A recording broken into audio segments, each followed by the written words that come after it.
Hello, everyone, and welcome into episode number 9 of the Vultures Row podcast. I am your host, Joey Bonsanti. Joined with me, as always, Tony Vegas to my left, Pat Winters to my right. Pat, I'll start with you. How you doing today? I'm good, man. Finally, it's the eve of the draft, right? So it's finally so done with talking about like Warren versus Membu. We can finally just get put this stuff to bed. But kudos to the Jets because the closer we've gotten to the draft, like the more we have no fucking idea what's happening. So I really think it's just a testament to how tight-lipped they've kept this thing. And in all the smokescreen season, it's just we're like usually when you get closer to the draft for us, it's like we kind of know who we have a pretty good idea we're taking. I'm going into this thing tomorrow. I have no idea what's gonna happen at 7. I'm with you. Tony? Yeah, thank God we're finally here. And the whole the whole week at work, exactly like I said, I was doing mock drafts. And like Pat said, man, it's pretty tricky. I feel like it's leaning towards Tyler Warren at this point, but I don't even know really. Again, like in 2022, like the odds shifted. We knew we were taking Sauce. Will McDonald was obviously a huge shock. But yeah, no, they've kept it pretty tight-lipped. It really could be anybody. I mean, it could be defense, like Todd McShay is saying. So it's going to be really fun tomorrow. And what we do tomorrow is going to make day two even more interesting. Absolutely. And, for today's episode, we have quite the guest for you guys. We're obviously in the title, you saw Stu Feiner. So we will throw to him after this. I mean, that was phenomenal. You guys are going to love it. But we're obviously going to kick it off with draft stuff because it is finally draft eve. So I'm going to throw it to you, Pat, first, and you can get us started with kind of your final thoughts on 7, and then we'll get into some betting odds as well. So you kind of lead us off here. My thoughts really haven't changed since our last pod on Monday, even in the midst of all the smoke, because I don't want to say like I called it or anything, but like I said on Monday that I think Mason Graham is going to be there. And I said that like Gentry's going to be the pick at 5 for the Jaguars. And right now the betting odds are, I think it's minus 170 that the 5th pick is going to be Gentry to the Jaguars. So maybe that's not smoke. And I think that if that's the case, I don't think Membu's going to be there. I just think Membu's going to go to the Raiders at 6. And then we're going to really be in this situation where it's going to be who the best player on the board is for them. And that very well most likely is a defensive player. So I want Warren in that scenario, but I mean Walker and Graham are probably higher on the board than Warren. I would just in an educated guess. So like I said, I don't really know who's going to be the pick, but if I had to take where I'm going to be putting my money is I'm sticking to my guns on what I think I said on Monday, which was that it's going to go Ward, Hunter, Carter, Campbell, Genty, Membu, and then I think in that scenario. I just think that you take Mason Graham over Warren. I just think that's what the Jets would do. Again, we don't really know because we don't know anything about them, but that's just what my reasonable logic would say. Tony? So my mock draft would be Ward, Hunter, Carter, Campbell is a lock at 4. Genty's going 5. I think the Jaguars are going to get splashy with it. Membu, everything I've heard is suggesting that he's going number 6, and everything I've heard it's Tyler Warren or outside shot of Kelvin Banks. Kelvin Banks has risen. Through this draft process, He's plus 320 right now. He's that's an interesting one. Yeah, and I think it's more so just the fact that Membu is probably going 6, and Vegas knows that we need a right tackle. So Kelvin Banks makes some sense. The guy is a 3-year starter at Texas. He's been good, like all 3 years. He started every single year. It's just your classic like prospect fatigue, and he's every bit worth the number 7 pick in this draft class. So if they take that card up and they announce Kelvin Banks, I'm gonna be like, all right, cool. Our offensive line is set. Is he a right tackle? No, he's a left tackle.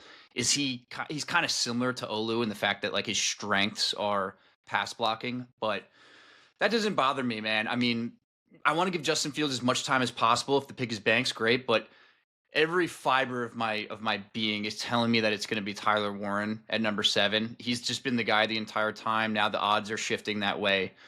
Um, you know, we haven't spent as much time on Tyler Warren just because he's been talked so much, elsewhere in the Jets sphere. Um, he would be a great pick too. I mean, the guy's the best tight end in the draft. Some would disagree, but I just think that he helps in every aspect within the offense. You know, he can be the number 2 option. He can help at the line of scrimmage. He really fits the mold of what it seems like Aaron Glenn is trying to build. So if I were you guys, I would start watching that tape and talking yourself into Tyler Warren a little bit. This is my first time putting this out there on camera, so I get caught. You can clip this in 4K. You know, Tony's an idiot, but this is what I think. I'm gonna go a different direction here, and again, my mind's been all over the place with who we're gonna take at 7, and I want to preface this kind of like how Pat said. This is who I think the Jets will take, and I have a little bit of a spin on this as well. I think they're gonna go Jalen Walker. That's my final prediction at 7, and again, I like what Pat said about the defensive player. I think the mantra with, and I know I preached Membu, but I don't think he's going to be there. Like, I really do agree with you guys. I think he's going 6 to the Raiders, and that's off the table. And I think they like him, but he's going to be gone. And I think they like Mason Graham, and I think they like Jalen Walker, and he's a chess piece, someone that they could use all over the defense. And I wouldn't discount, I think this is something that not a lot of people are talking about. The Jets potentially trading for a tight end, whether that be Goddard or Mark Andrews. And then I could also see them potentially trading back into the first round. I don't know why. I could see it happening, them getting a wide receiver. You really look at, if they do take a defensive player at 7, how are they going to get that pass catcher? There's really no other way. You could sign a veteran, or you could potentially trade back into the first round. I think it's going to be something like that. I think they go defense, shock everyone, and Jalen Walker is the pick at 7.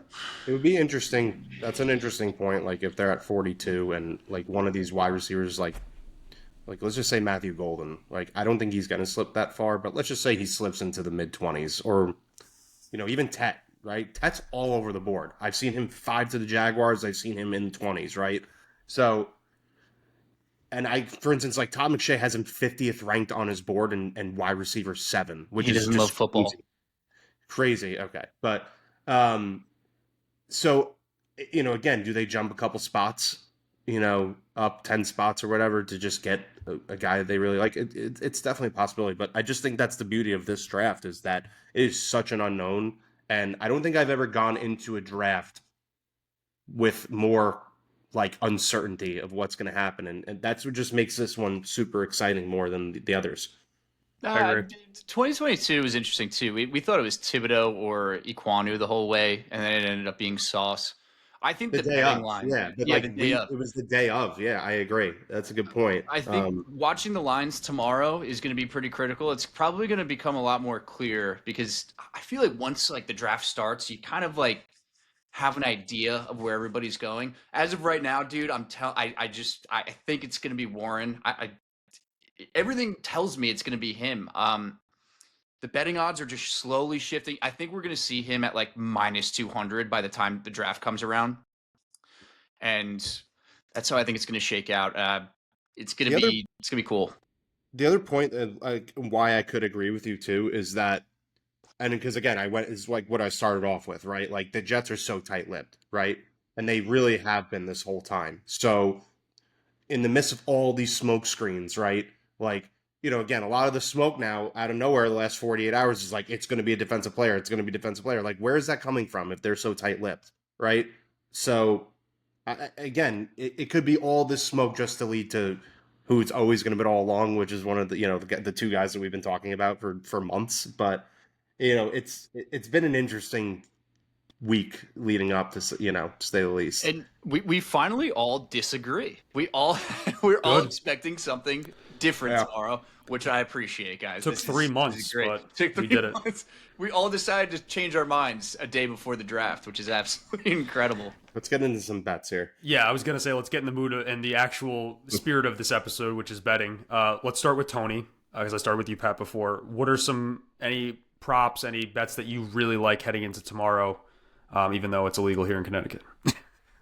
Yeah, it sucks that it's illegal here. Cam Ward, there's no value. Travis Hunter, there's no value. Abdul Carter, no value. Will Campbell, no value. Jaguars is where it gets interesting. Gentsy's the favorite, and I think he's going to go there, but I don't mind Tyler Warren at plus 1600 if you're really looking for like juicy odds. I think they're going to go splashy and weird, and I wouldn't rule it out. Sprinkle on it.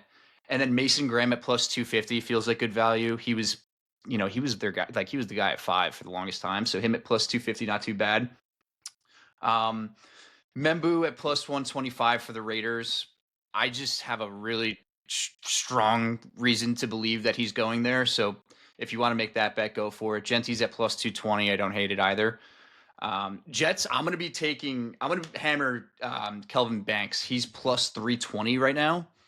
I think they're going to take Warren, but I think the value is at Banks. I think he's definitely on their board and in consideration.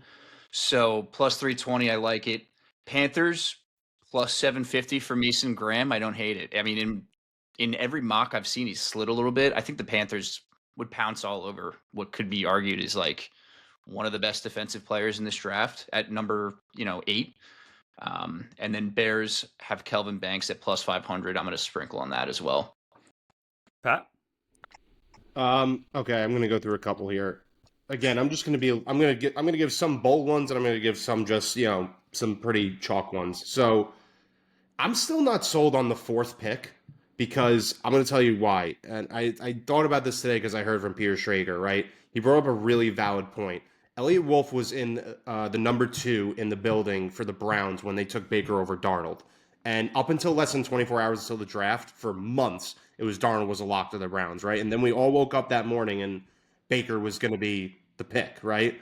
So I'm not just buying the fact that Elliott Wolf is all but put it out there that Campbell's this lock at 4, right? So if you look at the 4th pick odds, where this draft really starts, Ashton Genty plus 400 is an interesting one. And maybe even, and again, this doesn't have to be the Patriots pick. It could be a trade up, right? We've seen the Bears have been trying to trade up. Maybe they want to jump the Jaguars now, right? So, and just lock that running back in. So if I'm talking just the 4th pick, Ashton Genty plus 400 is interesting. Armand Membu is plus 2,000, right? Who's to say that Campbell's necessarily tackle 1 over Membu, right? So that's another interesting one if you're talking big odds. So those are just some money plays at the 4th pick, in my opinion. With the Jets pick, I'm going to stick with the Mason Graham at it's plus 500 now, I think.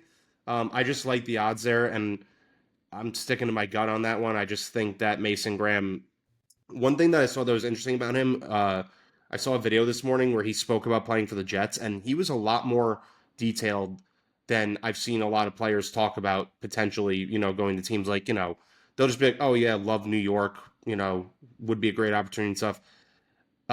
Mason Graham was like, he literally was like, he specifically brought up playing with Will McDonald, Quinnen, and Jermaine Johnson. Like he named the whole defensive line. So again, I'm not overthinking that, but he came out and said that he met with the Jets and all that stuff. So I think there's a little bit more there. And then again, Aaron Glenn being a defensive coach, best player available. I like the odds with Mason Graham. I like Mason Taylor, tight end from LSU, to be drafted in the 1st round. It's at plus 125. I think he's tight end 3 on a lot of the boards. And if you think about it, right, Warren and Loveland are going to probably go within the top 15. So then he's going to be the only tight, if he's tight end 3 on everybody's board, he's going to be there for a while. He's the next best guy. So if somebody needs a tight end, I could see them sneaking back up into the back half of round 1 and getting somebody. A little bit more of a a little bit more boring one. I love over 2.5 running backs in the 1st round. I think this is a lock. I think Genty's obviously a lock to go in the 1st round. I think Amari Hampton's a lock to go in the 1st round. And in addition, Trayvon Henderson is minus money. He's minus 125 to be a 1st round pick. So the only thing that scares me is I wonder if Trayvon has running back 2, because he's probably the best pass blocking running back to come out in like a really long time, right? So maybe some teams have him over Amari and Hampton, but I'm sticking to my gut. I think that if a really good running back like that, teams are going to want that 5th-year option. So I could see a 3rd running back. I see those running backs going in the 1st round. And yeah, those are my picks at the moment. I think those are pretty solid ones. One other one that I also found pretty interesting, and I got to find it, is if there's a team to be drafted by, I would like to see the Travis Hunter to the Jaguars, because Ian Rappaport came out like right before we recorded and said that the Jaguars might be trying to move up to 2 to draft Travis Hunter, and they're trying to make a bold move. So if that's the case, like, would I put, a little bit of, would I sprinkle a little bit of money on that for him to be drafted by the Jaguars? That's got to be some really high odds. So I know I just threw a ton out there, but that's some of the ones that I'm looking at. Don't have as much as you guys, but I'll throw out what I think here. Earlier in the week, I said I could see Abdul Carter going number 2. I don't think it's very likely, but I think at plus 650, I'd throw a little bit of money if I was allowed to bet in Connecticut. And then you kind of took my thunder where I was going to go, but I actually agree with you at pick number 4 with Membu. Like, who the hell's to say that maybe he's number 1 on their board? I don't know how. I'm not sure I'd be putting minus 475 on Will Campbell to go 4. I'm just not too confident in that. And then I'm, again, going back to Jalen Walker. If you were thinking that could be the option at number 7, he's plus 800. So I wouldn't mind that. And then my last point here, and I feel pretty confident. I love Shedeur Sanders at plus 1200 to the Saints at number 9. I really do. Like, I could totally see him start to fall a little bit past that, top 8, and then right at 9 get swooped up by the Saints. If he does drop any further, I do think it's probably Pittsburgh, but I would not be surprised to see him go number 9 to New Orleans. So here's the interesting part about that running back prop, right? Over 2.5 running backs selected in the first round is plus 155, but Travion Henderson, Omarion Hampton, and obviously Genti are all minus money to be selected in the first round. So interesting. That to me is like, that feels like a steal. Like, I'm hammering that. I'm hammering over 2.5 running backs. So that's interesting to me. And then, I agree with you with Shedeur. I think that's, again, Stu just threw an absolute bombshell that you guys are going to hear in a little bit. But, he's going to be probably the most interesting topic tomorrow when this comes out tonight, because today his over-under was 8.5 at like noon, and then it just catapulted to 21.5. So who the hell knows where he's going, man? But I think I'm going to take under 21.5. I think, just the quarterback supplying the man, it's going to, I think he goes under. Probably agree with that. I'm not going to keep us going any longer. McMillan plus 600 to the Jaguars too. I want to sprinkle that in. Okay, we'll let you. So if you guys like any of these picks and you're in an eligible state to bet, go ahead and hammer some of these. But I'm not going to. What? Were you going to say something, Pat? 1-800-GAMBLER if you have a problem. Yeah, exactly. We'll preface it with that. But I hope you guys do enjoy Stu Feiner. Without further ado, let's toss it over to him.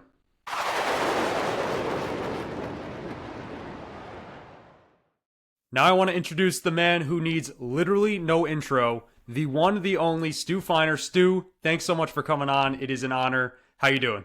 Great, Joe. It's so nice to be on. Thank you for having me. Thank you for the opportunity and the trust. You look fabulous, and I'm ready to rock and roll to answer any questions we got, give some opinions. Not my actual skill set, but I'm going to give you what I got. I did some work, and hopefully I won't embarrass myself. And Tony, love you. It's great seeing you. We met once in person. And Pat, I'm yours. Whatever you need me to do. Buddy. You want me to eat your ass, suck your cock, lick your ball sack? You're one of the only men in the world that I'll do that with, but I'll fucking do it for you, and I will die for you, Pat. I fucking love you, Stu. Thank you again for coming on. My pleasure. All right, I'll kick off the first question because, look, we're all Jets fans here, right? This is a Jets podcast. The odds for the 7th pick, which is where the Jets are picking currently, has swung like crazy, right? So we got 4 players now that are pretty much like within $250 dollars of each other. You got Tyler Warren at plus 250, Mason Graham plus 500. You got Armand Membu plus 300. So like that's really where we're looking right now. They're all plus money, and as the days have gone on, like kudos to the Jets because nobody has any fucking idea what they're doing now. So I guess what I'd ask you is, with your expertise of reading the lines, what do you think if you had to put some money on this pick? What do you think? Where are you putting your money on pick 7? I think Shedeur Sanders goes at 7. I really do. I think he's going to Vegas. I think that all the bullshit about that he's not his arm strength and his mental acumen and the way he could just tear it up. I think Shedeur is going to Vegas. I don't know the hate. They must hate Deion Sanders. And I think it's jealousy. And I just think it's just total amount of bullshit. He had no offensive line at Colorado. He was running for his life. They say he's not really a pocket passer, or he is a pocket passer, or he can't run. Well, he ran for his life every game. Their offensive line would have been better off with Joey, Tony, Pat, and Stewie, because they had zero offensive line. And I really believe, with all the pressure of the world on him, with the spotlight on him, with every single game being on TV, being, publicized like every game was the Super Bowl, with Colorado being sold out every single game, I think he's prepared to have an epic career. I think he is going to do great. And I would bet my ball sack that he goes before the 8th pick. So you think you like him going to the Raiders is what you're saying? Absolutely. So I agree with you that I think he's going to be good in the NFL, because I brought up the same point, was that he played behind no O-line, and that actually makes him like more prepared than some of these quarterbacks who go to like Ohio State or Bama or whatever, and they have these, stalwart offensive lines. So if you were saying that, then at pick 6, that means that would be, if I'm reading it correctly, Shedeur Sanders plus 2,200 to the Raiders is what. Yeah, I think that's a good bet, because I know Tom Brady personally, okay, because of my inside with Barstool and meeting Tom and meeting Bill and meeting Robert. Tom absolutely fucking gushes for Shedeur. He said absolutely nothing about it. They've underplayed it. They're saying 0, and I think he's a steal. I think he's going to be an epic pro. I think he's been groomed his entire life by Deion Sanders. I mean, you can't put a price on having Deion Sanders as your father, as a mentor, physically, emotionally, spiritually, mentally, getting you prepared for the moment. What like even Shedeur, if he fails, he's not choking. There will never be a moment, there will never be a situation that he hasn't prepared for or is not ready for. Now, he's going to fail, as we know. A rookie quarterback, second-year quarterback, third-year quarterback. With the Vegas does not really have a great offensive line. There's a lot of growth involved. It's going to take 2-3 years for him to get rocking and rolling, get up to the speed of the NFL game. I think he's fabulous, and plus 2,200 is stealing money. Love it. So talking about the Jets a little bit, right? Yes. We know that they want an offensive lineman. They might want a tight end. They might, that seems to be where the consensus is right now for the Jets. So I'm asking, from a fan and from a betting perspective, right? Right now, the number one, the best odds is a tight end, Tyler Warren from Penn State.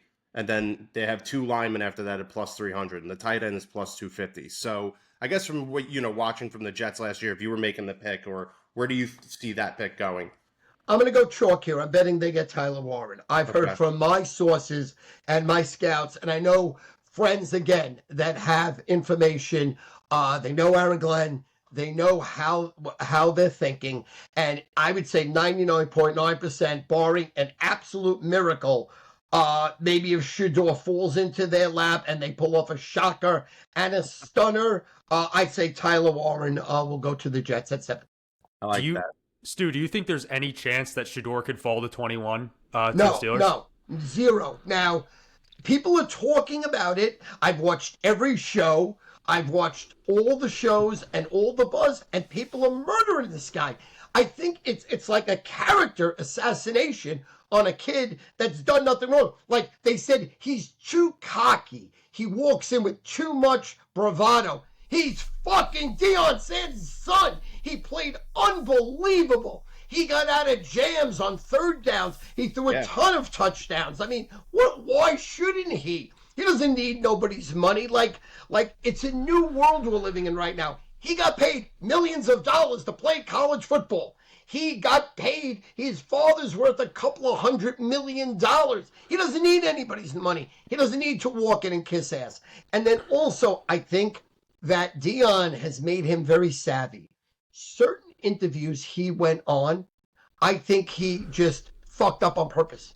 I think he didn't want to get drafted by certain teams, and he just, stuck it up their ass. He was very curt with his answers. He was overconfident with his answers, and I think that was premeditated. I believe Shedeur's the smartest guy in the room. again, because of his father. He's seen it all. He's done it all. It's like when Tom Brady's kid is, if he does play sports, he's going to be the smartest guy in the room because he's had Tom to mentor him from when he's 2 fucking years old to tell him the reality of life, that tell him most people are scum. Most people do not have your best interest in heart. Most people are going to be unbelievably jealous of you. They're going to be looking for you to fail. So I think that Shador's a lock to go in the top 10. A lock. That's pretty interesting too, because his over-under today, like at noon, it was 8.5, and then it swung at like 3 o'clock to now where I think it's at like 21.5. So, based on what you're saying, I agree. I think I'm taking under 21.5. I mean, oh, big, huge, enormous. Love that. Let's stick to the quarterbacks for a minute, right? Yes, go. While we're talking about it. So they have the over-under right now at 2.5, right? To be selected in the first round. Over 2.5 is -140, unders +110. I personally think I'm going on the over because, again, quarterbacks are in supply and demand. This isn't a very big, it's not a big line, but curious to get your thoughts on that one. Well, obviously, and it's a lock, and I would be absolutely shocked unless Tennessee's been playing and they're going to take Shador at 1, which I don't think is absolutely out of the question. I think Cam Ward's a lock to go over there. I think Cam Ward's a lock. And Will Levis is one of my best buddies. He's a personal friend because of Bussin' with the Boys and because of Will Compton, Taylor Lewan. Right. He's a big Stu Feiner guy, and I'm a big Will Levis guy. I'll eat mayo with him and hang out all fucking day, twice on Sunday. Mayo and coffee. But exactly. But I think Cam Ward's a lock at 1. And then obviously I have Shador going at 6 to Vegas. And then I have, if he falls this far, because I have him rated really, really good. And again, I know people that love him. I personally don't know of him. I did watch a ton of Ole Miss because of Ben Mintz at Barstool. So we watched every Ole Miss games and we broke down films together and we spoke before, during, and after every games. I have Jackson Dart going to Pittsburgh at 21. I like it. And I think he could be a steal. He's a very, very good quarterback. Now, he had some bad games, but overall, when he plays well and he gets time, he can do it all. His arm is strong. He's very smart. He's great reading preset defenses, which is what Ben Mintz, he knows all the head coaches in all Ole Miss sports, like personal friends. He has them in the Rolodex. He's called them in front of me and we've hung out and spoke. They say that Dart is extremely pre-snap smart. He reads the D. He makes a quick decision. Ball goes out of his hand. So I would say I would have 3 quarterbacks going in the first 22 picks. I like that. I agree with that. So let's talk we're obviously we're taking some kind of conservative ones, less of Shador stuff, because I think you're gonna put some bold stuff out there when this podcast drops tomorrow morning about the Shore, and I love it. But aside from that, give me one bold pick that you think you would make tomorrow from a betting perspective. Maybe something over +200, let's say +300. Is there anything out there that's got your eye, or is there any bet really that you're just you're going in tomorrow and you're like, that's what I'm putting out there? Something, I'm pretty much chalk on everything. If I could quickly, you want me to just, I got Cam Ward going to Tennessee. I got Travis Hunter going to Cleveland at 2. Yeah. I got Membo going to the Giants. A lot of people think they're going to pick Carter. I don't think so. I think they're taking the offensive tackle from Missouri. I like that. So what are the odds on him going in the first 3? Oh, shit. I don't even think they got that out there yet, man. But so that would be my bomb. That's a bomb. The offensive tackle from Missouri going to the Giants at 3. Because if you look at the Giants, and you look at Daniel Jones's demise, yes, he really got very nervous pre-snap and when the ball's in his hands. But they had the worst offensive line I have personally ever seen in the history of NFL football. He got injured because 2 years ago, they didn't have an offensive line. I mean, he got murdered. He had like 1 second to throw. And it wasn't just one person beating their line. It was like the entire team. It was almost a jailbreak. I so feel bad for him because he really had no shot because they had zero offensive line. And I think that they're going to have to build the offensive line up. So I'm saying that I think the Missouri tackle, their offensive tackle from Missouri is going 3 to the Giants. Like that. So if that's a big bomb, I would say that's a very good bet. I'm like I looking, would bet- I'm looking for anything here with it at 3, and I'm I think he's plus I'm 10,000. That's a All bomb right there. That is a bomb, baby. Let's go. Let's go. Love It's like Dua Lipa call me on the phone right now and goes, Stu, I want you to eat my ass. And I'd be like, let's go, Dua. Let's go.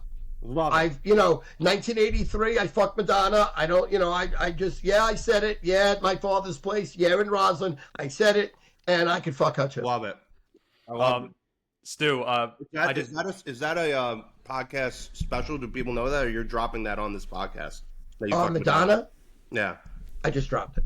I love that. That is breaking news. breaking news. Yeah, I mean, like in the 80s, I fucked a lot of stars. But in other words, it is what it is. Everybody was coked out, and, I ran with superstars.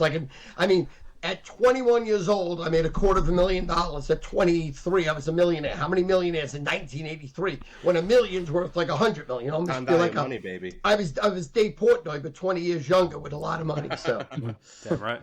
It's unreal. How about pass catchers, Stu? Do you have over 2.5, or do you have under 2.5 with wide receivers going in the first round? I know the class isn't as strong. okay, so let's see now. All right, the odds on so that, Joe? I got Abdul Carter going to the Patriots at 4. Let's see. I got Will Campbell going to Jacksonville at 5. I got Jets Tyler Warren. So let's see. I got Mason Graham going to Carolina 8. So the first wide receiver I got is the Arizona Wildcats wide receiver McMillan at 9. Then let's see. So let me see. I like that because that's interesting because I saw him to be a top 10 pick. I think that was plus 175. So if you have him at 9, that's Yes, an interesting bet. I have him sneaking in. So let's see. So now we're not counting tight ends as receivers, right? No, just wide receivers. The Okay, the under, so now the under 2.5 is plus 230. By the way, over is minus 320. So I am curious to see how many wide receivers you do have in total here. So let's see. Let's see, 9. And then my next wide receiver I have is at 20. The Ohio State, Ibuku. Becca, Going to Denver. Going to Denver. And after that, let's see. I have Matthew Golden from the Cougars. Yeah. And Texas Longhorns, the wide receiver going to Houston. I like that. I like all of those, and I would agree with you. I think it's going to be over 2.5. Right. And then let me see as I run down to the end here. Yeah, that's it. You might have to drop your mock drafts too. Yeah, This Like is a spicy. Stu Feiner mock draft, dude. You I like that. I love it.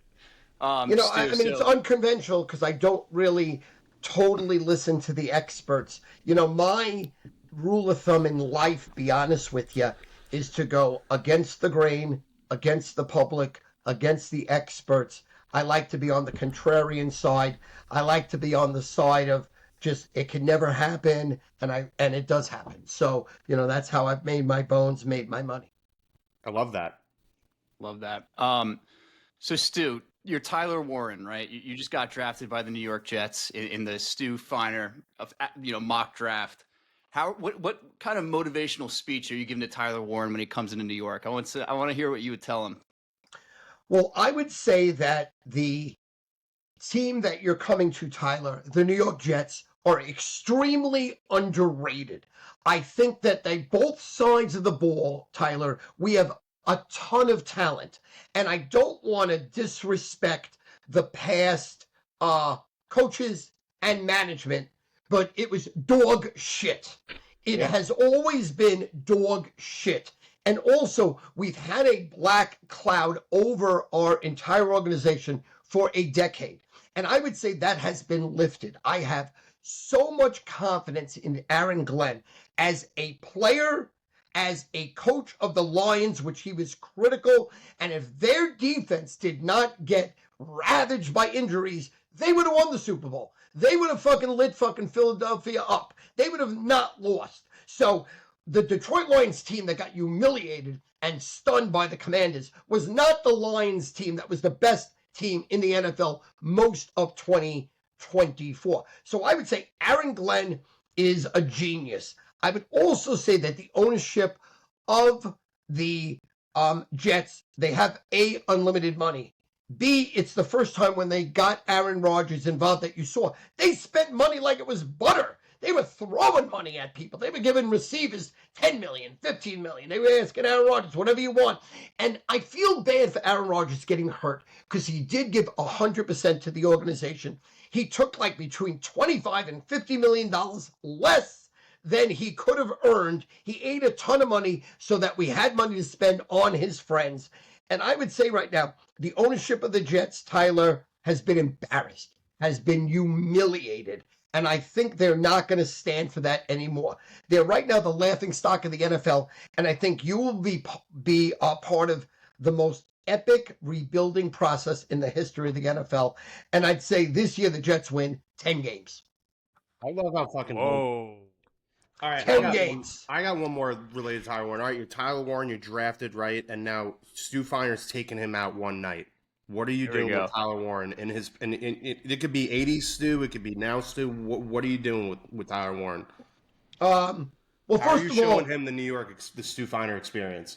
all right. Well, I roll up in a Lamborghini, and I have a kilo of cocaine in the seat next to him. Might not be his game, might not be his bag. I don't want to get him in trouble, but I would say, Tyler, here is what a New York Peruvian kilo of coke at $23,000 per key, if you buy 10 keys at a time, looks like. That's number one. Number two, I immediately take him to Puccinella, and we immediately open up with 4 dozen baked clams, and then we have these egg rolls that are stuffed with everything that an Italian woman loves. And then we go shrimp, scallops, clams, mussels, over lobster in a Fra Diablo sauce. And then we have, let's see, we're going to go tiramisu. And then we're going to go from there to Blackstone Steakhouse. And then we're going to have filet mignon, 5 different potatoes. And then we're going sushi. And we're going to drink at least a dozen bottles of Cristal champagne. I love it. And then, we'll puke. And then, because I'm married without a prenuptial, that's basically all I can say on camera. Fair enough. I love it.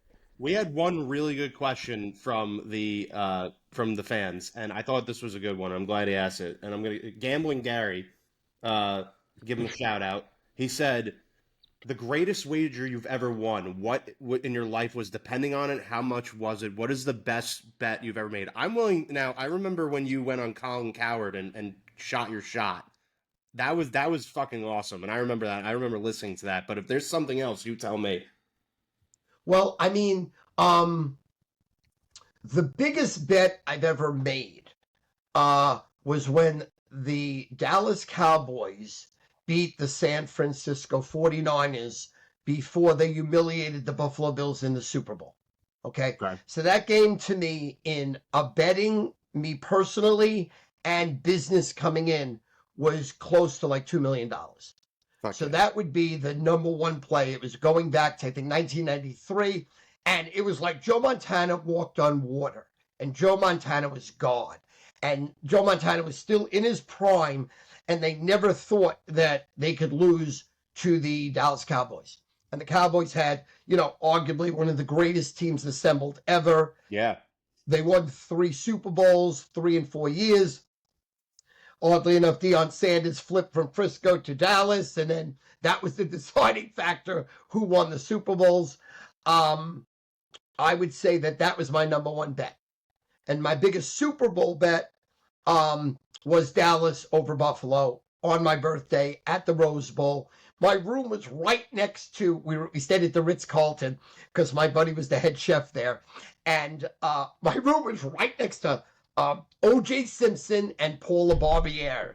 And we had we had this concierge suite at the Ritz-Carlton and hung out with O.J. He was so drunk and his hands were so big that after when he killed his wife and stabbed her and the whole kit and caboodle, I shook his hand, and my hand is like 1/5 to something. I shook his hand and it slid up to my elbow. It was scary. He's an enormous human being. Like, he could easily crush your throat, squish it. So my biggest bet was Dallas over Buffalo.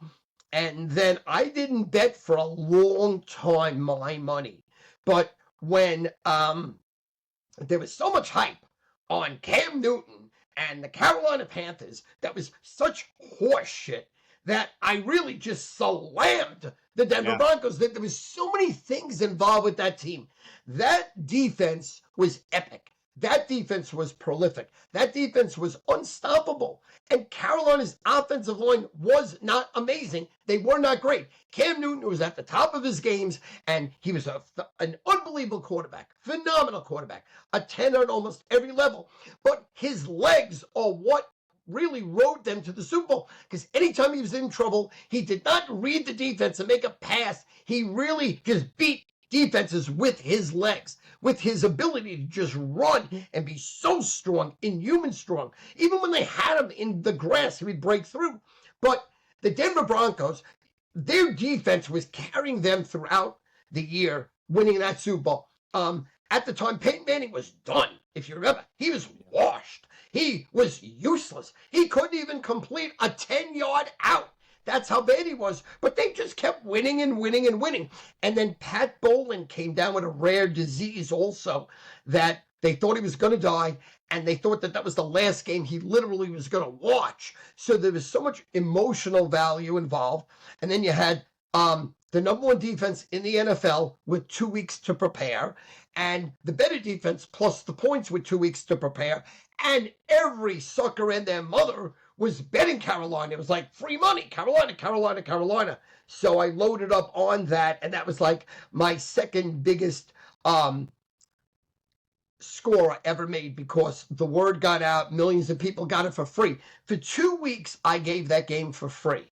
For 2 weeks, I gave it on all my social media for free. So when I went on Colin and he allowed me that platform, it blew up, because I got every ex-player called me after it won, coaches, movie stars. People came out of the woodwork because they didn't listen to me. They literally bet Carolina.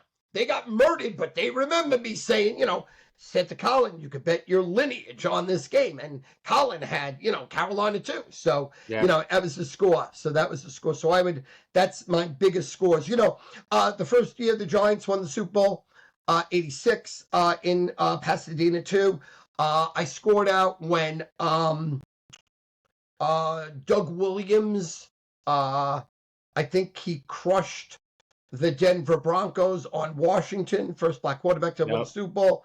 I had that one big because, again, the hatred against Doug Williams was scary because he was black, and a black quarterback was never going to lose to John Elway, a white quarterback. So Elway came immediately out. He scored the first touchdown, and then Washington ran off 35 unanswered. It was 35-7 at the half. It was the most embarrassing, humiliating beat ever, and we scored out on that really, really big too. So a couple of oldies but goodies. Awesome. Well, Stu, I think we cover a shit ton here. Shador's going to the Raiders. Membu Giants. The breaking Membu to the Giants. Breaking news about Madonna. Breaking news about Dua Lipa. O.J. Simpson. I think we covered some errors here. So. You want me to just rattle off my 32 quick? Let's do it. Do we need it? Let's go. All right, so we got Feiner mock draft right now. All right, Cam Ward, Tennessee, Hunter to Cleveland, Membu to the Giants, Abdul Carter to Patriots, Will Campbell to Jacksonville. Shador to Las Vegas. Tyler Warren to our New York Jets, 10 wins, sneak into the playoffs. And let me tell you something right now. I love Justin Fields. He is going to win Comeback Player of the Year or MVP. He is going to be unbelievable. He's been a great quarterback. Again, he did not have support in his prior playing career in the NFL. He's going to have total support here. He's so impressive all the way around. He's very smart. He's very articulate, heart of gold, God-fearing man. He's going to be amazing. Let me just throw that in. Okay, I got Mason Graham going to Carolina, D-tackle. I got McMillan, the wide receiver, going to New Orleans. I got Austin Genty going to the Bears, and the Bears are going to make noise. Everybody's like, oh, the Packers, Justin Love's going to come back. The Vikings are going to roll. No, Bears are winning that division. They're going to upset the Lions, and I love the Bears, and Genty is going to run fucking wild. 11, I got Will Johnson going to Frisco. Dallas, I got Shamar Stewart, the D-end. 13, I got Derek Harmon from Michigan State, Oregon Ducks, D-tackle going to Miami. I got Colston Loveland going to Indianapolis. Love that. I got Jadade Barron going to Atlanta, the Thorpe Award winner. I got Mikael Williams going to Arizona, D-end. I got Tyler Booker, the O-guard, going to Cincinnati. They can't get enough offensive people. I don't know why they don't load up on the offensive line. I just don't know. They need it. They so need it. And they need a defense. Cincy needs a lot. I got Kelvin Banks Jr. going 18 to Seattle. I got Jalen Walker, 19, going to Tampa Bay. 20, Denver. I got Emeka Egbuka from Ohio State, the wide receiver, going to Denver. Jackson Dart going to Pittsburgh. I think he's great too. I really like the kid. I love him.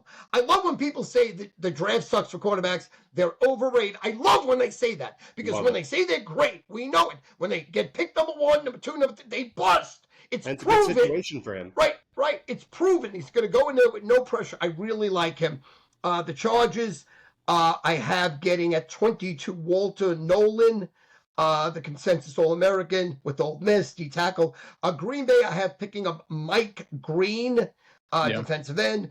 Minnesota, I have Malachi Starks, the safety. Houston, I have Matthew Golden, again, the wide receiver, played for the Cougars, played for the Texas Longhorns. It's not going nowhere. They love him in Texas. Rams, I got Jahad Campbell, the linebacker from Alabama.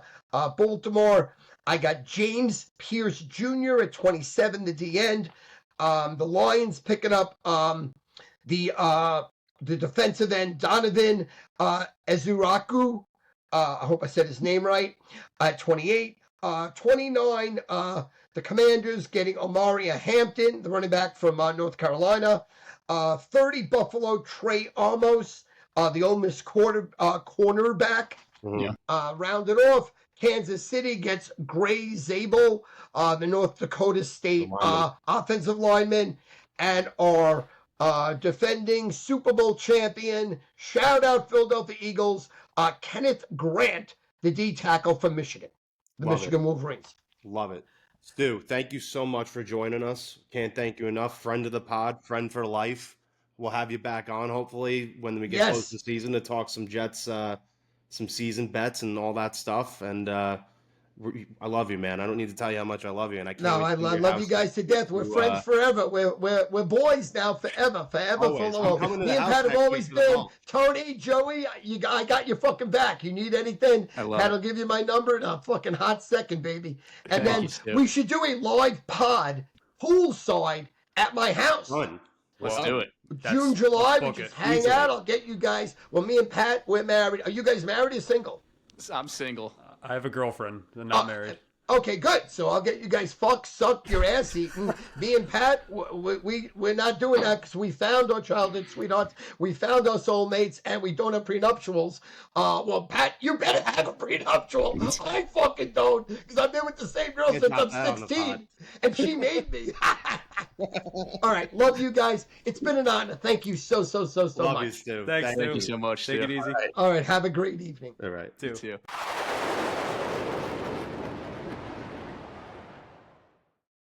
And as I said in my intro there, it was the man who did not need an intro at all, Stu Feiner. Again, thank you, Stu, for coming on. That was just quite the experience, I will say. So appreciate Absolutely. you. And yeah, we will move on here. And this is probably the last time we're going to talk to you before we make a pick at 7. So I will give the floor to you guys. Do you have any final thoughts before we sign off the pod here? If they take Jihad Barron, I'm quitting the podcast. That's all I'm going to say. So no more Vultures Row for Pat if they take Jihad Barron. Tony? If they take Jalen Walker, I'm quitting the podcast. You better be careful, dude. Yeah. Listen, That's a little bit more bold than mine. Would you be angry with the scenario that I laid out, though, if they traded back up to get a receiver and traded for a tight end? No. all right, I wouldn't be pissed. I like Jalen Walker, so I could get around to that. We might just have to have how many beers. I think I'm just looking for an out. I'm sick of you guys. You know, if they take him, I'm out. Sorry, guys. All right, well, thank you guys for tuning in to episode number 9. Go follow the Twitter at NYJ_VulturesRow. And we stay tuned. We will be recording a post round 1 reaction that will be dropping either tomorrow night or Friday morning. Thank you as always, and go Jets. Let's go.